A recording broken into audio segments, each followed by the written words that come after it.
सभापति महोदया, मैं उपसभापति महोदया, मैं पहले एक स्पष्टीकरण करना चाहता हूं। मैं आपका टाइम बोल रहा हूं। उपसभा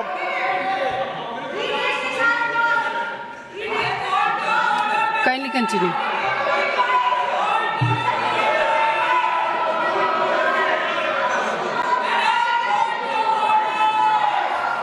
should it be counted in my time? They are shouting. Kindly continue, Shri Praful Patel. उपसभापति महोदया, मैं इनके व्यवधान में मेरा समय जाएगा और दूसरा मैं शुरुआत में ही स्पष्टीकरण इनको करना चाहता हूं कि मैं जो मुझे समय मिला है उससे अधिक समय भारतीय जनता पार्टी के अलॉटेड टाइम से मुझे उन्होंने स्वीकृति दी है, इसलिए इनको कोई आपत्ति नहीं होनी चाहिए। ये ऑलरेडी इनके तरफ से स्वीकृति है। और दूसरी बात, अगर ये इस तरह से बोलेंगे तो कांग्रेस का समय पूरा हो गया है, तो उनका दूसरा स्पीकर को भी मौका न दिया जाए। उनका समय पूरा हो चुका है। ऑब्जेक्शन मत लीजिए, मेरा यही कहना है, ऑब्जेक्शन मत लीजिए। That's all. This will not be counted in my time. This can not be counted in my time when I am not speaking.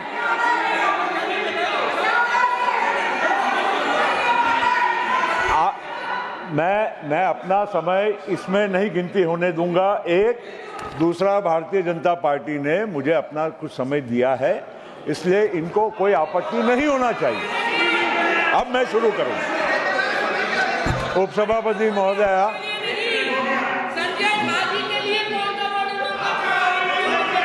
मुझे नहीं मालूम, I can't hear what you are saying. हमारे भारत के kindly continue. हमारे भारत, मैं क्यों बोलूं? Why should I speak?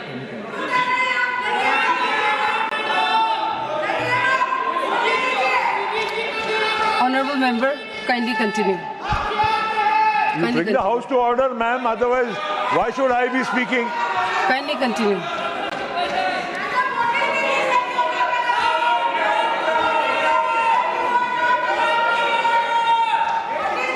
Kindly take your seats.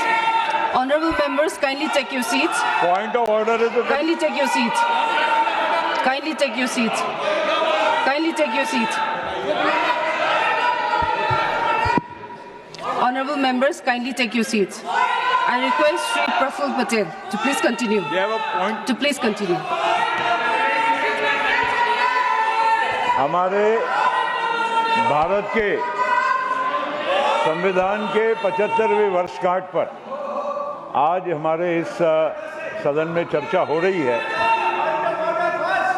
और हमारे देश के संविधान पर हमें गर्व होना चाहिए कि केवल हमारे देश का ही श्रेष्ठ संविधान नहीं है, लेकिन विश्व की बहुत सारी जो लोकतांत्रिक जो देश हैं उसके संविधान की तुलना में हमारा संविधान श्रेष्ठ ही नहीं सर्वश्रेष्ठ है। मैं इसका एक छोटा सा उदाहरण देना चाहता हूं। अमेरिका में जहां पर अपने आप को डेमोक्रेसी के रक्षक माने जाते हैं, वो विश्व में प्रचार प्रसार करते हैं कि डेमोक्रेसी अगर देखना है तो हमारे अमेरिका में देखिए। मैं आपको और सदन को इतना ही कहना चाहता हूं, क्योंकि हमारा संविधान क्यों श्रेष्ठ से भी सर्वश्रेष्ठ है कि अमेरिका में काले चमड़ी के लोगों को, जिनको ब्लैक्स कहा जाता है, उनको वोटिंग का, महिलाओं को अधिकार, हमारे 1950 में संविधान में अधिकार मिलने के कई वर्षों के बाद। Ma'am, I can't speak like this. You have to bring the house to order. Why should I be wasting my time? You will have to bring the house to order, otherwise I cannot speak. I request the member to kindly stop for some time. Honorable members, kindly take your seats. You are saying, ma'am? Under which rule? Under which rule? Under which rule? Two rule, madam. Under which Yes, rule? madam. Madam, yes. Yes. Yes. Mic is on. Madam, Mic is on. Here, rule 238 and 236 I am here raising. The clearly 236 is clearly mentioning when a member rises to speak, his name shall be called by the chairman. If more members than one rise at the same time, the member whose name is so called shall be entitled to speak. That means his time is over. Then you have given a chance to a person. But again, the person has spoken here. That is against the rule. Secondly, madam, I am raising the second point. Rules to be observed in 238. Madam, in Rule 38, refer to any matter of fact on which here the clearly use offensive here. In 238 also reflected here, part of this there. So these two rules, 236 and 238, is applicable here. So, madam, you have given the time, extra time to the person to entitled to speak a member's name here. So this is injustice. So it should be. Secondly, you should give proper time to everybody, not only the ruling party. So my humble request, madam, this is the discussion on constitution. The constitution, values of the constitution should be protected. Thank you. We all standing here for the constitution discussion, our constitution, the framers of the constitution, they have raised, Thank you very much. They have If raised anything is a lot amiss, of it will be valuable brought to the points. notice of The the chair. spirit of the constitution, we should rise inside the house. Respected chair, If respected anything madam, is amiss, it will be brought to the notice of the chair. Nothing will go into report. Nothing. Shri Praful Patel. Ma'am, first and foremost, I have not even started. 3 minutes has gone in all this. What No do you point mean? of order What since do you one mean? party has given its own My time. clock cannot start. No point of order since one party has given its own time. Your clock must start again. I have not spoken at all, and 3 minutes has gone, and you will ask me to stop. You will have to reset the clock. Yes. Madam Vice Chairman, we are discussing our glorious 75 years of the Constitution, and we are reducing this debate to a tutu meme, which I am sorry. I apologize to you for saying so, but please let us maintain decorum. Okay, now you please relax. I was trying to make a point that we are a great democracy thanks to the Constitution framed by the founding fathers of our nation and the Constitution led by Dr. Baba Saheb Ambedkar and his team. What has endured democracy in India for the last more than 75 years. Even in a country like United States, which preaches to us about democracy, they got their rights to vote for women, the black women and the black people of black color, only around the mid-60s, when Dr. Martin Luther King and many of his colleagues started a huge movement there, and that led to a change in their act, in the Constitution. Voting rights were given to black people of black color. So I'm just trying to say that many a country have been democratic, the constitutions have been changed from time to time, but our constitution, our founding fathers which gave us the constitution, led by Dr. Baba Saheb Ambedkar, have really changed the entire landscape of our country. हजारों साल की जो व्यवस्था थी हमारी सामाजिक, आर्थिक, ये सारी व्यवस्था को बदलने के लिए एक हमें जो संविधान मिला है, उसके वजह से आज हर व्यक्ति इस हमारे भारत में एक खुली हवा में एक पूरे अपने अधिकारों के साथ जी रहा है। और इसी वजह से हम लोगों को हमारे देश की जो बहुत सारी बातें हमारे विपक्ष के नेता ने भी कही, मनुस्मृति दिखाई, बहुत सारी चीज़ें दिखाई। हजारों साल पुरानी व्यवस्था हमारे देश में थी ही, इसको कोई डिनाई करता ही नहीं है, लेकिन हमको देश को आगे बदलना है। जो पुरानी बातें थी हजारों साल पुरानी, उनको दोहराने से हमारा देश आज नहीं बदलने वाला है। देश ऑलरेडी उससे आगे बढ़ चुका है और वही बातें, हमने ये किया, हमने वो किया और हमने देश को आज़ादी दिलाई। देश को आज़ादी कुछ चंद नेताओं ने नहीं दिलाई, इस देश के लोग, आम आदमी ने, सुखदेव ने, भगत सिंह ने, बिरसा मुंडा ने, ऐसे लोगों ने देश को आज़ादी दिलाई। और आप केवल हम ही ने आज़ादी दिलाई, हम भी आपके साथ थे, हम इस बात को इनकार नहीं करते। हमारे पिता भी उस आज़ादी की लड़ाई में, हमारे पिताजी भी थे। हमारे को कोई कांग्रेस पार्टी की बात नहीं करना है। कांग्रेस पार्टी तो आज़ादी के बाद बनी। आज़ादी की कांग्रेस वो कोई पॉलिटिकल पार्टी नहीं थी, वो फ्रीडम मूवमेंट थी। और इसीलिए बार बार हमने आज़ादी दिलाई और बाकी सब लोगों ने क्या भजन किया? इस देश के आम आदमी ने हमको आज़ादी दिलाई।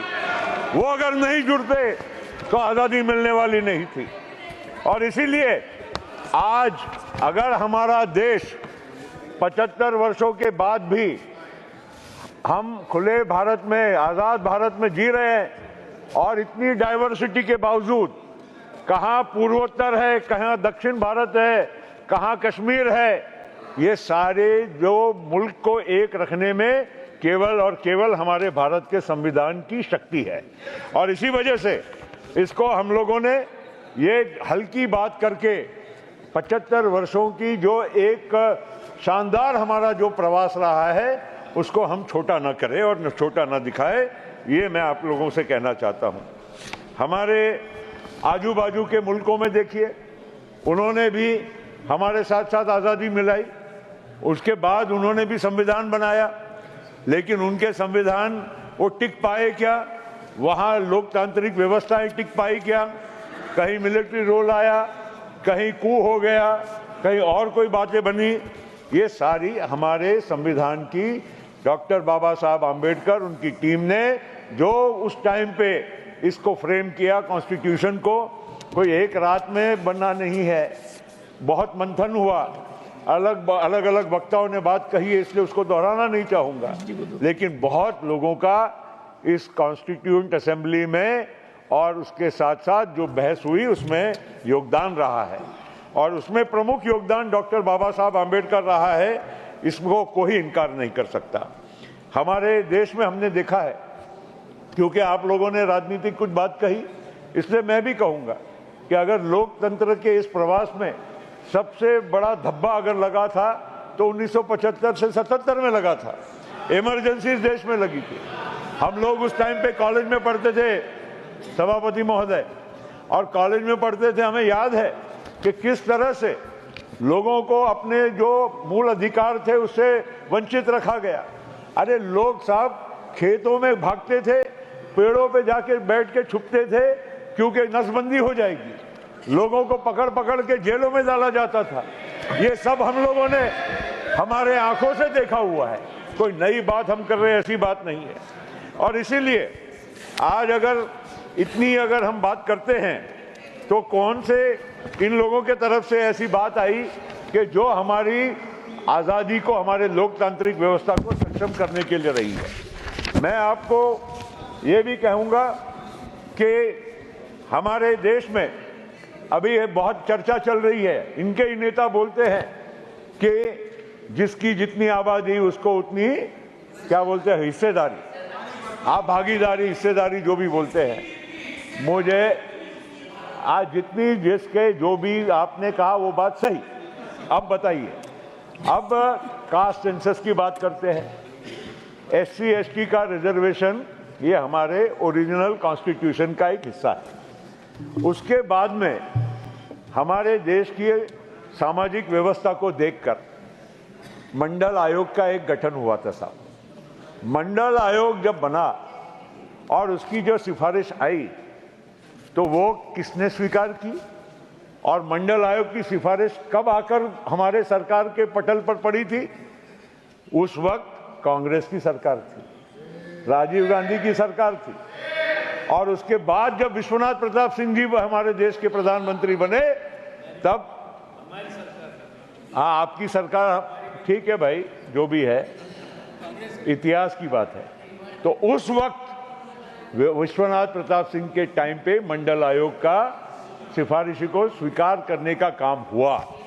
और उसी वजह से मैं आपको ही देख रहा हूं मान्यवर, क्योंकि आप थे उस सरकार में, इसीलिए मैं आपको बधाई देता हूं, सदन की ओर से, मेरे ओर से बधाई देता हूं कि आपने मंडल आयोग की सिफारिशों को स्वीकार करने का काम किया। और आज इस देश में जो इतनी बड़ी बातें करते हैं, कास्ट सेंसस की बात करते हैं, संविधान की किताब को लेकर घूमते हैं, उनको ये मालूम होना चाहिए कि उस वक्त इन बाकी जनजातियों को अधिकार देने का काम ये किस वक्त हुआ और किसने किया था, और उसमें इनका कोई योगदान नहीं है।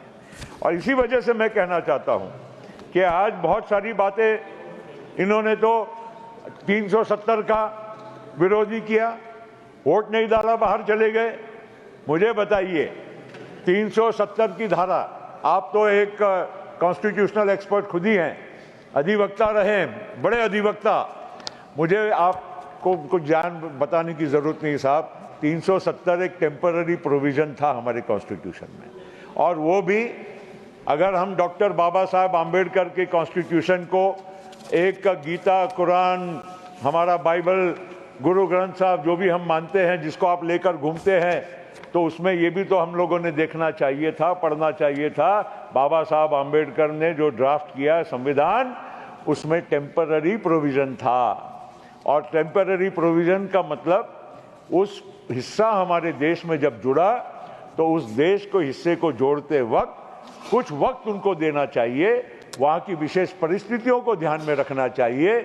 इस वजह से it was inserted as a temporary clause, and when it was removed by none other than this strong government कि हमको 370 को हटाना है, इतने वर्षों के बाद वहाँ की परिस्थिति बदली है, उसका मिसयूज हो रहा है, तब हमारे मित्रों ने इसमें साथ न देते हुए एक अलग भूमिका ली।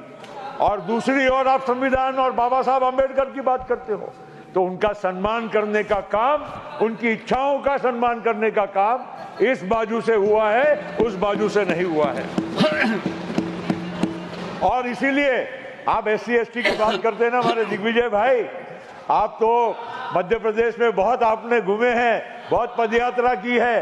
मैं आपको कहना चाहता हूं कि SC ST का प्रावधान कश्मीर में नहीं था, वहां के संविधान में SC ST को कोई भी उसमें रियायत नहीं मिलती थी। और आज हमारा भारत का संविधान कश्मीर से कन्याकुमारी तक लागू हुआ है और SC ST को न्याय देने का काम हुआ है, ये बात को भी हम लोगों को स्वीकार करना होगा। मैं एक और प्रोविजन की बात करूंगा, 356 की धारा। 356 एक बार जिसका गलत इस्तेमाल करने का काम पिछली सरकारों ने किया। और मैं एक उदाहरण, अभी मेरे नेता पवार साहब यहाँ नहीं बैठे हैं, मुझे याद है कि इमरजेंसी के बाद जब चुनाव हुए और 1978 में जब वो खुद मुख्यमंत्री बने, 1980 में देश में फिर लोकसभा के चुनाव के बाद इंदिरा जी का शासन आया। पवार साहब ने कही हुई बात है, मैं पुष्टि कर सकता हूं, मगर अब आज वो यहाँ बैठे नहीं है। मैं इसलिए कहना चाहता हूं, और दिग्विजय भाई आप उनके मित्र हैं इसलिए आप पूछ सकते हैं कि उनको फोन आया सुबह कि अब सरकार आप हमारे साथ आ रहे हो क्या, तो उन्होंने ऑथेंटिकेट क्या है, आप अभी मैं बताता हूं, ऑथेंटिकेट करके बताता हूं। क्या बताऊंगा? 356 की बात हो रही है। 356 धारा वहां इमीडिएटली वो महाराष्ट्र में लागू हुई जब शरद पवार जी ने कहा कि मैं आपके साथ आने को तैयार नहीं। और वही आप किरण जी, आपके राज्य में भजन लाल जी पूरी पार्टी और सरकार लेके इधर आए तो वहां पर 356 की धारा लागू नहीं की गई। ये बात सच्चाई है। अब इसको भी ऑथेंटिकेट करना होगा तो ये आपको रिकॉर्ड में ही मिल जाएगा। इसलिए मैं आपको कहना चाहता हूं, ये सरकार ने नरेंद्र मोदी जी आने के बाद 356 की धारा करीब करीब इतिहास बन चुकी है। आज तक कभी इसका इस्तेमाल नहीं किया गया है। ये बात आज जो संविधान की बात करते हैं, किताब लेकर घूमने की बात करते हैं, उन लोगों को समझना चाहिए कि 356 की धारा का कभी दुरुपयोग इस सरकार ने, नरेंद्र मोदी ने कभी नहीं किया है। तो ये सब बातों को आप समझेंगे नहीं। आज देश आगे बढ़ रहा है, विकसित भारत की ओर हम बात करते हैं, आज नए भारत की बात करते हैं। वही घिसी पिटी टेप आप बजाते रहते हो, पुरानी बातें करते रहते हो। आज नए भारत के नए नौजवानों की उमंग और उनके उत्साह क्या है, उनकी अपेक्षा क्या है, उसकी पूर्ति की बात करिए, भारत को आगे बढ़ाने की बात करिए। ये संविधान की चर्चा छोटी राजनीतिक लड़ाइयों में मत उसको बांट दीजिए। यही काम पिछले कई वक्ताओं के उधर से भाषणों में देखा है। और लोकसभा की भी जो डिबेट देखी सर, और लोकसभा की डिबेट में भी मुझे भी लगा कि नए नेतृत्व आए हैं तो नया नेतृत्व कुछ नई दिशा दिखाएगा, लेकिन वही पुरानी बातें आ गई, वही पुरानी टेपें बजने लगी, वही संविधान की किताबें दिखाई गई जिसके अंदर कोरे पन्ने हैं। ऐसे हम लोगों को ज्ञान की बातें दिखाई गई। और इसीलिए मैं ज्यादा कुछ नहीं कहूंगा। मेरा वक्त जितना मुझे मिला वो वक्त के आधार पर ही मैं बोल रहा हूं। कोई मैं ज्यादा कुछ वक्त इनका ही लेकर ही परमिशन के साथ 7 minutes extra लेकिन मेरी आपसे गुजारिश है सर, मेरी आपसे गुजारिश है। One second. 7 minutes extra time was allocated to you by the ruling party. Yes sir. Yes sir. अभी it has been given to me by them. It's a good suggestion. अभी It's a very good suggestion. Sir, महिला आरक्षण की बात यहाँ हो रही थी, क्योंकि वो भी तो बात ठीक कह रहे हैं, उनकी भी सुन लो जरा। चलिए कंटिन्यू। महिला आरक्षण की बात यहाँ पर बड़े जोरों से हो रही थी और संविधान का हिस्सा इसलिए कह रहा हूँ। मैं बहुत संविधान के बाहर की बात इधर उधर की नहीं कर रहा हूँ। महिला आरक्षण, क्योंकि मैं भी सरकार में मंत्री था, हमने भी बहुत साल देखा, बार बार महिला आरक्षण की बात होती थी, कैबिनेट में पास होता था, पेश किया जाता था, लेकिन कभी पास करने की मंशा के साथ वुमेन्स रिजर्वेशन बिल नहीं लाया गया। और हमेशा कहीं ना कहीं किसी की पार्टी की आड़ लेकर ये महिला बिल खाली धूल झोंकने का, आंखों में धूल झोंकने का काम होता रहा। ये बात सच्चाई है, मैं बोल रहा हूं इसलिए नहीं है। आज मोदी जी ने, एनडीए ने 2014 के बीजेपी के मैनिफेस्टो में डाला, 2019 के मैनिफेस्टो में डाला, और आज उसको सिद्ध करके, उसको मंजूर करके अगली 2029 की लोकसभा और विधानसभाओं के चुनाव में महिलाओं को 33% आरक्षण मिलने वाला है। तो नीयत और नीति में कितना फर्क है सर, हमने देखा है, इसलिए नहीं बोलता मैं, अगर अन्यथा नहीं बोलता, लेकिन हमने देखा है सर। और ये बात हमारे साथी, हमारे पुराने साथी इसको इनकार नहीं कर सकते। हम साथ में बैठते थे, मेरे को उनके प्रति सम्मान है सर, मगर इतना जरूर मैं कहूँगा कि इन लोगों ने ये सारी जो चीज़ें हैं, और अभी जो केवल एक जब हारा हुआ व्यक्ति कैसा वो बौखलाता है, ऐसे इस तरह की जो बौखलाहट इस हमारे सामने यहाँ रखने की कोशिश की जाती है, देश के लोगों को दिशाभूल करने की कोशिश की जाती है। लोकसभा के चुनाव में लोगों को दिशाभूल करने में कुछ हद तक सफल रहे, लेकिन अभी महाराष्ट्र में चुनाव हुए और आपने देखा हरियाणा में, महाराष्ट्र में दूध का दूध और पानी का पानी हो गया, बिल्कुल हो गया। जयराम जी। और इसीलिए मान्यवर मेरा इतना ही निवेदन है कि हम लोगों ने बहुत सारी चीज़ों पर बहस हम लोगों ने यहाँ की है। मेरी सभी से गुजारिश है कि 75 साल की हमारी ग्लोरियस ट्रेडिशन के बारे में हम बात करें, आज़ादी की लड़ाई की ग्लोरियस हमारा पास्ट इतिहास है उसकी बात करें, सैक्रिफाइसेस की बात करें। हम लोगों को हमारे चैप्टर्स जो शर्मनाक है उसके बार बार बात करने की ज़रूरत नहीं है। इतिहास हमारे देश का सामाजिक व्यवस्थाएं, आर्थिक व्यवस्थाएं हमारी हज़ारों साल से कुछ अलग तौर तरीके से बनी हुई थी। लेकिन आज का जमाना, आज की बीजेपी, आज की एनडीए, आज का नेतृत्व कहाँ इस देश को ले जा रहा है। आंतरिक से लेकर आर्थिक प्रगति हमारे देश की जिस बड़ी औलादी के साथ हो रही है, विश्व की हम 5वीं बड़ी शक्ति, तीसरी आर्थिक बड़ी शक्ति में हम परिवर्तित होने जा रहे हैं। और इसीलिए आज हमारे देश का गौरव हमको करने का वक्त आया है और एक गौरवशाली प्रधानमंत्री के नेतृत्व में देश और आगे बढ़ता जाएगा। यही बहुत बहुत धन्यवाद। श्री एस